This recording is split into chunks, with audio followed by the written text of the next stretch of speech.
Assalamualaikum warahmatullahi wabarakatuh. Kembali lagi di channel Jarwo Songha. Pada video kali ini saya akan mengajak Anda semuanya untuk mendengarkan kisah seorang wanita dari Pringsewu, Provinsi Lampung yang menikah dengan seorang pria, seorang ulama yang berasal dari Pakistan. Bagaimanakah kisah wanita asal Pringsewu, Lampung ini menikahi ulama asal Pakistan? Mari kita simak wawancara selengkapnya. Assalamualaikum warahmatullahi wabarakatuh. Kembali lagi di channel Jarwo Songha. Nah, kali ini saya akan mengajak Anda semuanya untuk berbincang-bincang dengan salah satu ustadz dari Pakistan yang menikah dengan wanita Indonesia. Nah, semoga video kali ini bisa bermanfaat untuk Anda semuanya. Baiklah, saya akan langsung saja menyapa ustadz kita di sore hari ini. Assalamualaikum ustadz. Waalaikumsalam warahmatullahi wabarakatuh. Ya, Ustadz, apa kabarnya di sore hari ini? Alhamdulillah sehat. Iya, Ustadz, saya ingin bertanya nih mengenai kenapa Ustadz memilih menikah dengan wanita Indonesia? Ya, kalau pertanyaan itu gak bisa jawab satu, banyak asbabnya. Tapi di antaranya salah satu karena saya suka orang Indonesia karena lembut, hatinya lembut. Yang kedua itu sifat agak ada baik, ada buruk di semua manusia. Tapi kita kalau mau lihat, kita lihat sifat baik manusia. Terus ya antaranya juga itu kalau saya lihat orang Indonesia sabar niat luar biasa, masya Allah. Oh ya. Biasanya saya lihat di jalan, kayak di jalan kan ada orang mau lewat jalan. Orang berhenti itu paling susah di Pakistan, nggak mudah. Bahkan orang mau lewat, dia biasanya berhenti sampai kosong. Atau dia itu kalau ada 4 jalur, dia itu lewat 1 jalur, orang tidak mau berhenti, dia juga tidak mau berhenti. Yang jalan kaki, yang mobil motor gue mau berhenti, caranya gimana? Dia lewat 1 jalur, yang lain jalan-jalan, dapat sedikit di sini, dapat di sini, baru lewat dia kayak gitu. Oh gitu. Makanya saya lihat kalau di sini, masya Allah, 1 orang mau lewat, semua berhenti. Di belakang juga semua berhenti. Gak ada yang klakson. Tapi masya Allah, kalau di Pakistan sebentar, 3 detik berhenti, masya Allah. Dengar klaksonnya sampai 5 mobil, 10 mobil. Dia tidak mau di depan ada apa. Yang penting jangan berhentikan saya. Ya itu juga itu sabar. Agama mengajari kita sabar. Kita itu apa? Menghormatikan orang lain. Maksudnya jangan kita punya mobil, kita itu mengkecilkan apa? Mengkecilkan atau merendahkan. Jangan merendahkan yang itu kurang punya harta, kurang kaya daripada kita. Bahkan agama mengajak kalau ada orang itu jalan, dia salam sama orang yang lagi duduk, yang lagi berhenti, yang lagi itu berdiri, dia itu salam kepada yang orang duduk. Maksudnya duduk kan lebih bawah. Yang atas dia salam kepada yang bawah. Orang itu berkendara, dia salam kepada yang jalan kaki. Bukan yang jalan kaki itu salam kepada mengawalikan. Yang bukan itu yang jalan kaki kepada yang berkuda atau berkendara. Bahkan berkendara kalau mau salam itu mendahulukan, dia itu mengawali salam kepada yang jalan kaki. Nah, itu maksudnya kalau di sini saya lihat, masya Allah, itu orang Indonesia juga seperti itu. Dia itu maksudnya kalau orang jalan kaki bukan merendahkan, bahkan menghormatikan, itu luar biasa. Nah Ustadz, kita sampai lupa nih untuk perkenalan terlebih dahulu. Nama lengkap Ustadz siapa? Terus asalnya di Pakistannya itu di bagian kota mana gitu? Kalau nama saya itu Muhammad Khan, tapi namanya panggilan itu Maulana Khan. Panggilan Maulana Khan. Terus saya dari Lahore. Dari Lahore ya, Ustadz Maulana. Baik Ustadz, kita lanjutkan lagi obrolan kita di sore hari ini. Nah, kita ingin tahu lebih dalam lagi nih mengenai proses pernikahan Ustadz dengan wanita Indonesia yang berasal dari Pringsewu. Nah, mungkin Ustadz bisa ceritakan. Ya, saya itu dari pertama, kalau kenalnya itu sama ahliya saya itu dari teman saya. Apa namanya, ahliya? Bukan ahliya, apa, istri. Oh, istri. Itu bahasa Pakistan. Ahliya ya, ahliya bahasa Arab. Ahliya bisa bahasa Urdu juga dipakai. Atau biasanya kan di sini harim, itu bahasa Arab juga. Harim saya itu pertama kenal itu dari teman saya. Biasanya itu ada di grup, terus dikenalkan sama teman saya. Terus dari situ ya lanjut, terus kenal ya lamar. Terus setelah itu menikah karena banyak dokumen yang persyaratan beda negara. Salah satu karena izin dari orang tua. Terus ya saya itu pakai caranya karena itu keluarga saya waktu itu tidak setuju, maka itu mereka tidak mengizinkan, maka itu saya pakai cara lain. Itu saya menikah di Pakistan biar tidak ada izin, tidak ada apa.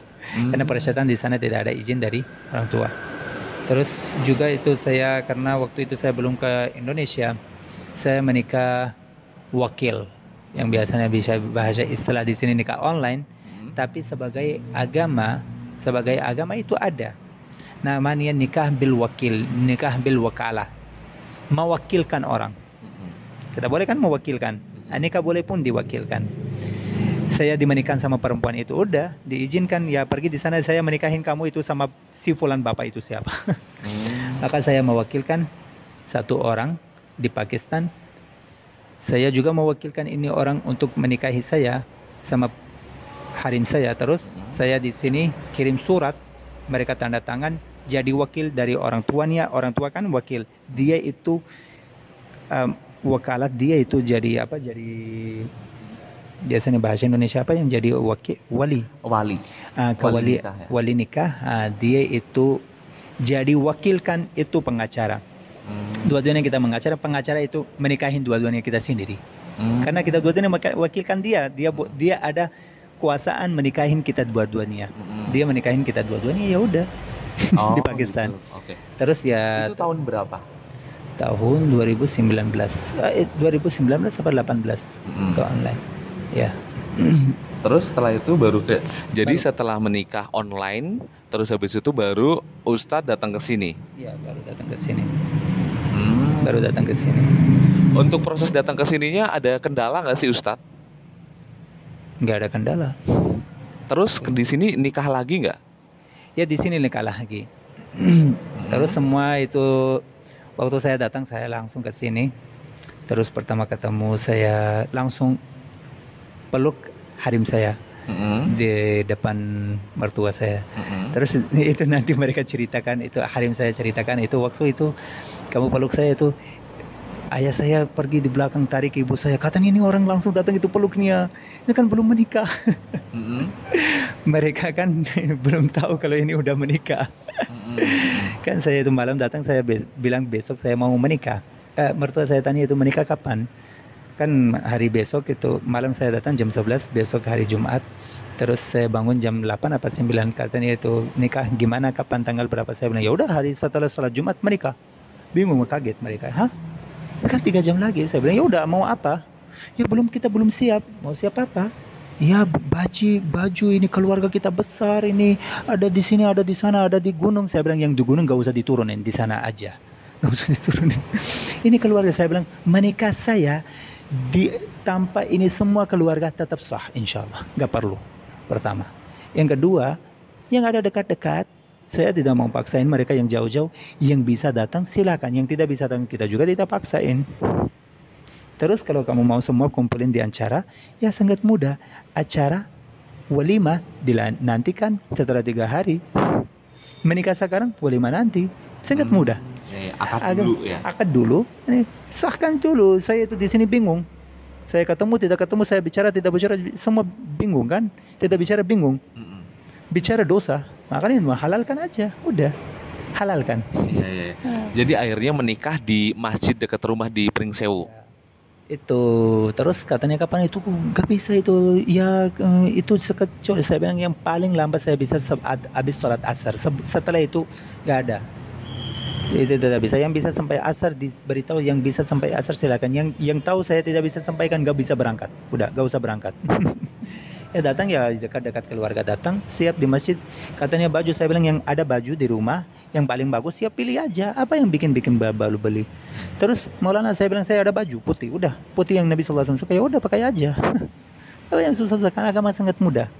Jadi sebenarnya dalam agama Islam ketika kita memutuskan untuk menikah itu sebenarnya banyak kemudahan-kemudahan ya. Udah kemudahan. Bahkan Nabi SAW bersabda 3 atau berapa perkara jangan dilambatin. Salah satu perempuan kalau udah balik Bukan lama, balik. Balik perempuan sekarang tanggal berapa?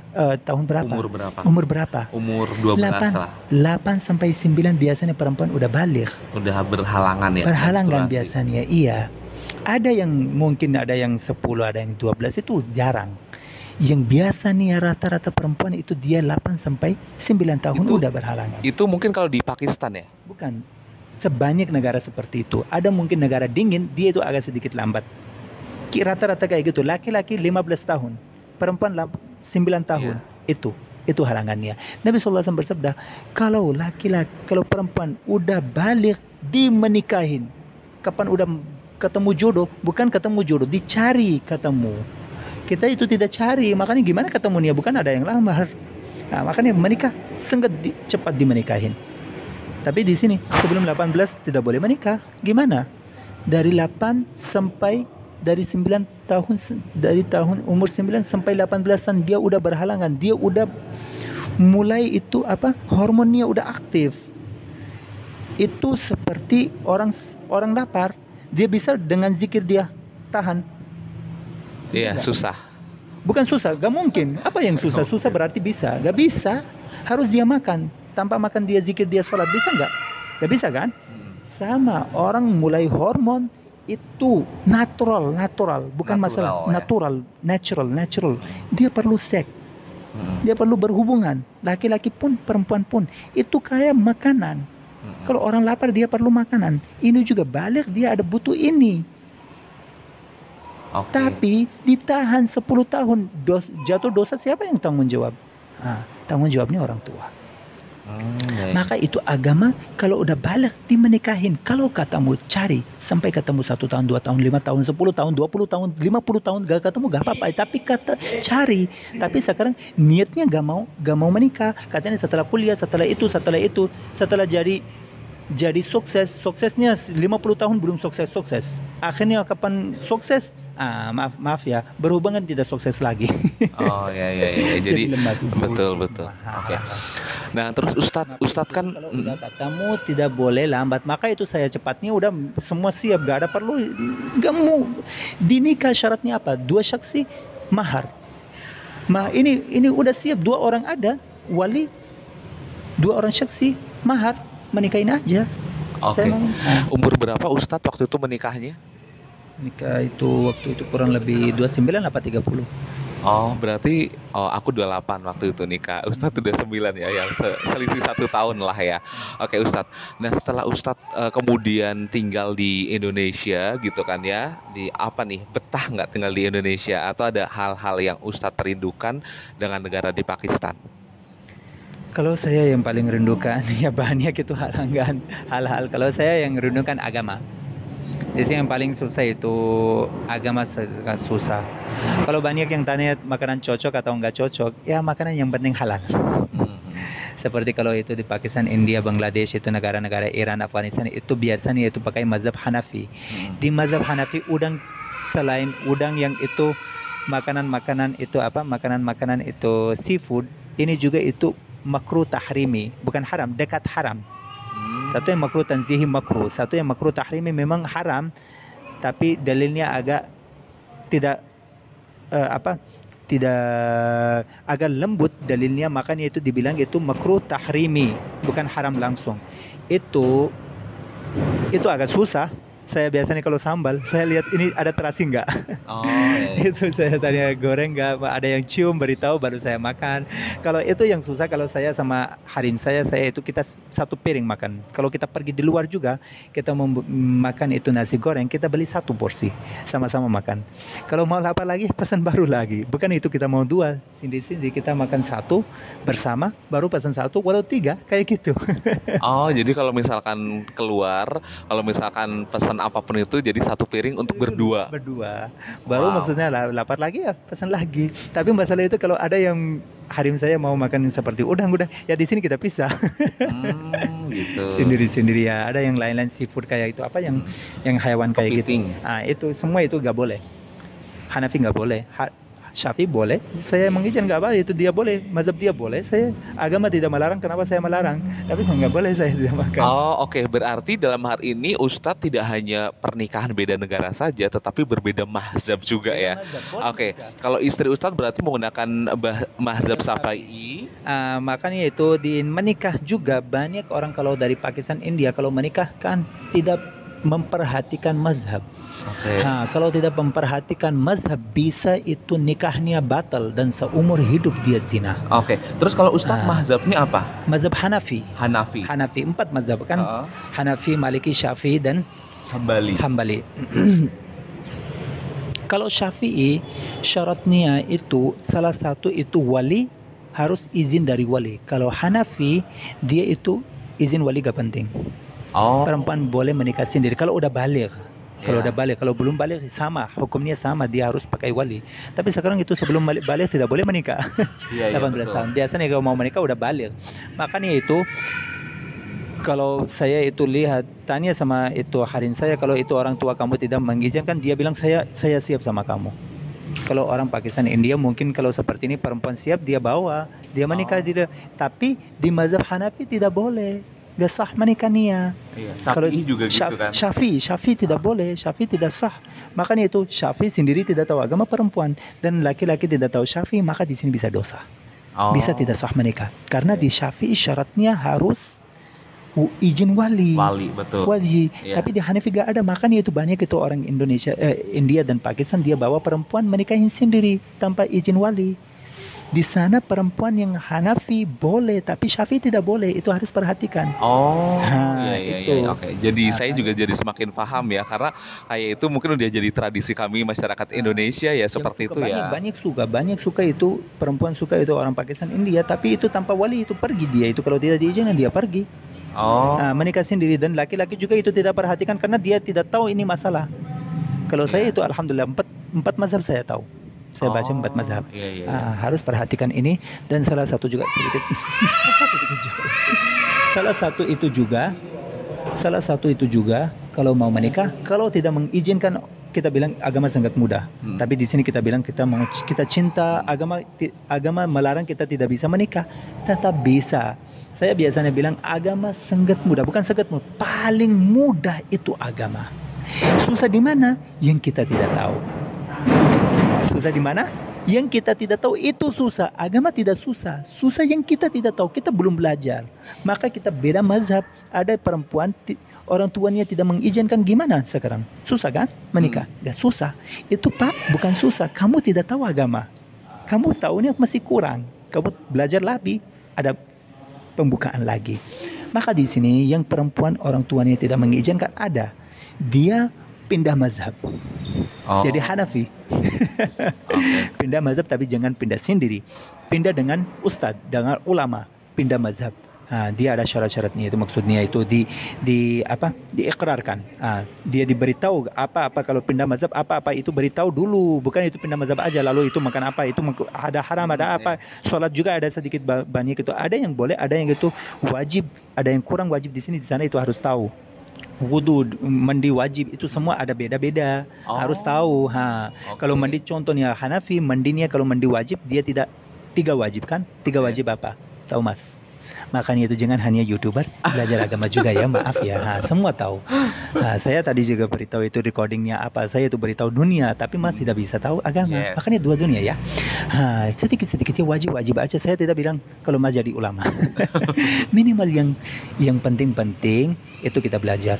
Seperti kalau itu Hanafi, Syafi'i, dia 3 wajib. 3 wajib apa? Pertama, niat. Yang kedua, kalau ada. Yang kedua itu optional. Kalau ada najis di badan itu dilepaskan. Yang ketiga, membasuhi seluruh badan.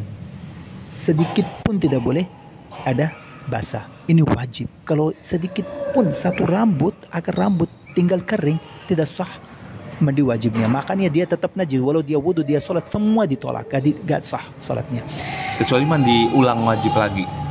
Mandi wajib ulang ya, supaya ulang wajib gitu. Ya, ulang aja ya, maksudnya harus dia ulang, harus dipenuhi. Kalau tidak penuhin dia itu lanjut walau tidak tahu, itu dia tidak tahu, bukan agama membiasakan, tapi dia wajib. talabul ilmi faridatun ala kulli muslim wa muslimatin. Al-hadis Nabi SAW bersabda, belajar talabul ilmi, belajar ilmu itu wajib atas setiap perempuan, laki-laki, setiap manusia, muslim, laki-laki maupun perempuan, itu wajib. Kamu tidak belajar, katanya saya tidak tahu, kamu tidak tahu, tidak pakai helm lalu pergi bilang gitu sama polisi, Pak saya tidak tahu, dibiarkan nggak? Kamu tidak tahu, jangan keluar Pak. Jangan keluar. Kalau kamu mau pakai motor, ya belajar dulu. Siapa yang paksa kamu itu pakai motor? Kamu tidak mau tahu, ya udah silakan jalan kaki. Betul. Sama agama juga. Agama tidak paksa kamu, tapi apa yang kamu buat, belajar dulu. Kamu tidak baca Quran gak apa-apa, tapi gak wajib kan, gak apa-apa. Tapi kalau kamu mau belajar baca Quran, kamu wajib belajar dulu agamanya, makhrajnya itu, tahu pegang itu apa syaratnya, itu berwudu dulu. Kamu pegang-pegang aja, saya tidak tahu. Kalau kamu tidak tahu, jangan kotak-katikin. Kamu tidak tahu tentang motor, apa aturannya, jangan kotak-katikin motor. Jauh dari jalan kaki aja. Betul. Enggak, agama juga. Itu biasanya manusia alasan itu saya tidak tahu. Saya tidak tahu itu bukan alasan akan diterima di akhirat. Paham enggak? Hanafi juga tiga wajib mandi, tapi beda. Wajibnya niat gak wajib. Pertama kumur, yang kedua masuk di hidung, istinsyak. Yang ketiga sama juga membasahi semua badan. Kalau ada najis dilepaskan. Beda. Makanya kalau orang sama itu, kalau sholat berjamaah juga beda. Kalau Syafi'i yang ikut imamnya batal, dia sholatnya jadi mendiri, dia itu sah sholatnya. Tapi Hanafi kalau imamnya batal, di belakang batal. Makanya kalau imamnya tidak sempurna wudu, di belakangnya tidak sah sholatnya. Sangat penting. Banyak itu di sana tidak perhatikan. Ada orang Pakistan itu di Jakarta, saya ketemu, katanya nggak apa-apa. Saya bilang bukan masalah nggak apa-apa, harus tahu. Ini penting. Asal muasalnya ya, mazhabnya apa. Terus kalau di dalam rumah tangga sendiri ini gitu, antara istri dan suami sebagai yang berbeda mazhab gitu, nggak masalah, beda. Yang penting tahu kan. Saling melengkapi. Maksudnya bukan saling melengkapi. Saya beritahu, selalu beritahu. Maksudnya yang penting tahu, bukan susah. Saya beritahu kan. Apakah susah. Kemudian istri Ustadz langsung mengikuti mazhab seperti Ustadz atau tetap dengan mazhab Syafi'inya? Saya tidak. Salah satu, kalau Hanafi, kalau Syafi'i, kalau sentuh tidak muhrim batal wudu kan? Hanafi tidak batal, enak kan? Maaf ya, sampai ke cium. Setelah itu langsung sholat gak apa-apa. Tidak batal wudhu. Maaf ya, salah satu itu membatalkan wudhu adalah itu kalau kita itu sentuh dengan dalam tangan, kalau sentuh kemaluan batal juga kan. Hanafi gak batal. Paham gak? Makanya banyak orang itu Pakistan, dia tidak tahu Syafi'i dibatalkan tetap disolatkan. Itu masalahnya. Tapi dia tidak batal, istrinya batal. Gitu. Kalau di Pakistan rata-rata mayoritas mazhabnya apa ya? Semua itu mayoritas itu Hanafi. Nggak ada Syafi'i di sana. Nggak ada.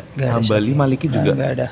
Mungkin ada yang pribadi ikut ya, mungkin 0,000,1%. Iya, hanya sedikit ya, hitungan jari ya. Ya, mungkin ada yang halangan kayak gitu, mungkin dia jadi pindah. Seperti saya pindah Syafi'i daripada susah-susah, saya pindah Syafi'i lalu saya pulang ke sana, tapi jarang banget itu. Nah terus selama Ustadz di sini gitu ya, ada makanan-makanan yang membuat Ustadz senang nggak? Kalau di sini senang, kalau bilang senang ya maaf ya gak ada. Ada nih ya kalau itu saya masih. Tapi yang paling favorit atau yang paling ini? Ada favorite saya itu rendang. Rendang. Ya, kenapa? Karena mirip ke bumbu-bumbu Pakistan. Jadi bisa dikatakan yang paling favorit rendang itulah ya. Rendang, terus itu ayam sumur dari itu Putih Minang. Rendang. Itu juga Padang ya. Jadi bumbu-bumbu Padang cocok di lidah orang India Pakistan ya. Iya. Atau mungkin yang Padang itu mungkin dulu tinggal di India Pakistan mungkin. Bisa jadi ya. Iya, mungkin dari sana bawahan atau gimana ya pokoknya. Pokoknya cocok. Terus itu ada, kalau saya suka itu dari Indonesia, tempe yang itu orek. Suka orek tempe. Ya, orek tempe. Kenapa suka orek tempe? Ya itu aja dulu pertama itu saya tidak suka, tapi lama-lama gak bisa makanan hanya ini dua, bosan. Ya udah coba-coba yang lain, bisanya itu, yang lain masih susah. Tapi enak ya orek tempe ya. Ya gak orek, tapi saya biasanya kalau beli saya itu saya suruh itu campur kuah rendang, kuah sedikit itu jadi berkuah. Kalau kering-kering ya susah ya itu. Kalau di India ada tempe nggak? Di Pakistan ada tempe? Tempe gak ada. Tempe gak ada, kelapa gak ada, durian gak ada. Tahu? Tapi tahu juga nggak ada. Tahu nggak ada. Kalau tahu saya nggak suka itu. Tahu kurang suka ya? Oke. Kurang suka. Terus kalau makanan-makanan yang dirindukan di Pakistan apa? Semua. Oh ya? Apa aja misalnya? Ya misalnya memang sehari-hari mungkin karena saya biasa sama itu memang. Ya wajar. Entar. Sama kalau orang Indonesia pergi ke Pakistan juga sama seperti itu. Mereka rindu masak nasi itu masak itu sampai bawa itu ikan udang-udang bawa itu yang packing masak di sana mungkin rindu. Okay. Bahkan itu makanan mereka bilang makanan Pakistan lebih enak. Tapi yang namanya yang dari anak kecil mereka makan ya namanya rindu ya. Ya. Oke. Ngomong-ngomong mata Ustadz coklat banget ya. Itu emang keturunan dari sana atau gimana? Kalau kita biasanya gak ada hitam. Semua itu warna-warni. Kalau kita Khan biasanya warna-warni. Yang paling banyak itu coklat. Kalau seperti iya, kalau Khan biasanya kayak gitu. Kalau ibu saya warnanya hijau. Warna hijau. Ibu saya. Kalau paman saya itu juga hijau. Ada yang bibi saya biru. Terus itu ya yang lain-lain kakak adik semua coklat. Jadi ada yang hijau juga di keluarga Ustadz? Ya, ibu saya. Terus itu yang anak dari kakak perempuan namanya apa? Anak keponakan saya itu juga warnanya biru apa coklat. Yang Brasil gitu ya. Emang itu udah dalam keluarga masyarakat tersebut ada keturunan-keturunan dari Eropa dulu-dulunya atau gimana? Enggak, memang gitu Khan memang juga itu seperti itu biasanya. Khan warna-warni mata itu ada banyak. Dan rata-rata kulitnya putih seperti Ustadz. Khan putih semua. Ada biasanya kalau menikah sama lain ya ada warna campuran ya beda. Ada juga atau mungkin dia kerjanya di panas banget itu juga bisa hitam. Tapi itu maksudnya karena di sana kita tidak mandi di sini seperti di sini biasanya mandi 2 kali. Kalau kita di sana 3 hari mandi juga kadang-kadang 1 kali. Ada yang 1 minggu sekali. Maksudnya kalau ada halangan musafir dia 1 minggu sekali mandi juga maksudnya bisa tahan. Tapi di sini nggak bisa tahan karena mungkin udara basah, mulai keringat keringat mulai bau. Kalau di sana nggak. Di sana kalau kita itu keringat banyak ada bau, kita itu sedikit matahari udah hilang baunya. Gak ada bau. Iya. Kok gitu? Iya, mungkin cuaca itu kering, panas, dia itu menghilangkan bau. Gitu. Walau sampai kadang-kadang itu saya masih di pondok, kadang-kadang nggak ada waktu karena nggak ada waktu. Kita itu dari jam 4 bangun tidurnya jam 10, 24 jam kita baca. Nggak ada waktu bicara pun nggak boleh lihat. Nanti saya kasih tahu satu video itu laki-laki Pakistannya pondok gimana tidak boleh lihat di atas. Makanya di sini saya heran pondok-pondok gimana di depan Ustadz tidur bicara ketawa itu nggak mungkin. Bahkan Ustadz tidak ada. Kayak itu apa takut-takut bicara satu sama lain hanya bicara itu takut-takut. Ustadz tidak ada, tetap baca semua fokus di bawah. Baru itu diam-diam bicara sedikit-sedikit. Kalau Ustadz datang, nggak mau lihat di sana, nggak boleh lihat di atas. Apa lihat di sana bicara jauh. Iya. Ya itu makanya kita tidak ada waktu ke sini ke sana. Kadang-kadang saya masih ingat karena kita lari dari asar sampai maghrib wajib kamu main. Makanya keringat keluar. Kalau ada yang laki-laki tidak suka, memang dia itu tidak suka main. Ya udah kamu itu masuk di lapangan lari aja jalan-jalan, gak boleh duduk. Berdiri lihat aja yang main-main. Gak boleh itu di kamar, gak boleh. Waktu main kamu harus di ground itu apa? Taman harus di taman di sana. Iya. Makanya kita karena itu saya tadi juga saya bicara saya bilang itu pondok kita itu kadang-kadang daripada ini pilih tentara aja lebih mudah. Oke, sip. Oke, Ustadz mungkin terakhir apa nih pesan Ustadz untuk wanita atau pria Indonesia yang ingin menikah dengan pria-pria dari luar negeri? Sebenarnya bekal apa sih yang perlu dipersiapkan gitu yang paling penting menurut Ustadz? Menurut saya yang paling itu bakal disiapkan itu tahu untuk pernikahan apa yang itu menganjurkan agama.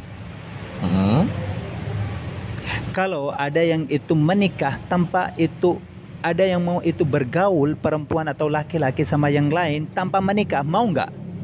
Nggak mau kan? Nggak masuk akal kan? Jadi masukkan zina. Kita berzina namanya tanpa menikah namanya apa? Berzina. Yang tidak disempurnakan syarat-syarat nikah juga itu lebih bahaya daripada zina. Karena zina tetap merasakan saya dosa, bisa sekali-kali dia bisa bertaubat, tapi yang siapa yang itu fikirnya saya sah tapi dia zina, seumur hidup zina, bahkan punya anak beranak berzina, dan dia tidak pernah akan bertaubat karena dia tidak anggap saya zina. Itu lebih bahaya. Makanya itu pertama, bakal agama disiapkan, syarat-syarat agama itu disiapkan. Pernikahan syarat-syarat itu apa? Dua-duanya, kalau itu beda negara, Hanafi juga atau mazhab yang lain itu juga, dan Syafi'i juga diperhatikan. Jangan sampai itu sendiri disiapkan, itu perempuan jadi kurang, jadi tetap tidak sah. Yang satu itu. Yang kedua, persiapkan ya persyaratan itu, persyaratan ada dari kedutaan, bisa ambil sewaktu-waktu dia ganti. Nah, itu disiapkan. Yang ketiga, persiapkan itu pikiran, banyak ada bedahan, jangan itu kaget. Nah, insya Allah pelan-pelan. Kalau tidak bisa, persiapkan kalau ada yang tidak cocok untuk makanan, belajar masak makanan biar tidak susah di sini. Nasi goreng itu agak juga, itu maksudnya saya hari-hari bisa itu, kalau tidak ada makanan saya makan nasi goreng. Ada nasi goreng juga. Kalau kita memang kalau kita masak nasi, gak ada nasi putih, semua itu kayak nasi goreng namanya. Itu di sini ada biryani, di sini kan ada itu nasi kebuli itu yang lain-lain itu ya kayak gitu. Oh, mirip lah ya. Ya itu dari negara lain-lain itu. Nasi kebuli, nasi biryani itu dari Pakistan, India. Nah, kita makanan itu maksudnya pasti ada itu rasa-rasa, tidak ada nasi putih. Nasi putih ada untuk orang sakit. Oke. Berarti itu aja Ustadz ya, bekalnya ya. Oke. Baik, Ustadz Maulana, terima kasih atas wawancaranya kita di sore hari ini gitu kan ya, di sela-sela kesibukan Ustadz yang luar biasa. Saya doakan semoga aktivitasnya lancar, diberkahi oleh Allah Subhanahu wa taala, dimudahkan segala urusannya, dan semoga bisa berjumpa lagi di lain kesempatan ya. Oke deh guys, terima kasih sudah menonton video kali ini. Semoga bermanfaat. Ini sebenarnya bukan nonton video ya, tapi dengerin video, dengerin apa ya, siaran kita ya, kayak berasa lagi siaran di radio gitu kan ya. Terima kasih sudah mendengarkan siaran kali ini. Sampai jumpa di siaran-siaran berikutnya. Jangan lupa subscribe, like, dan komen channel Jarwo Songha. Assalamualaikum warahmatullahi wabarakatuh.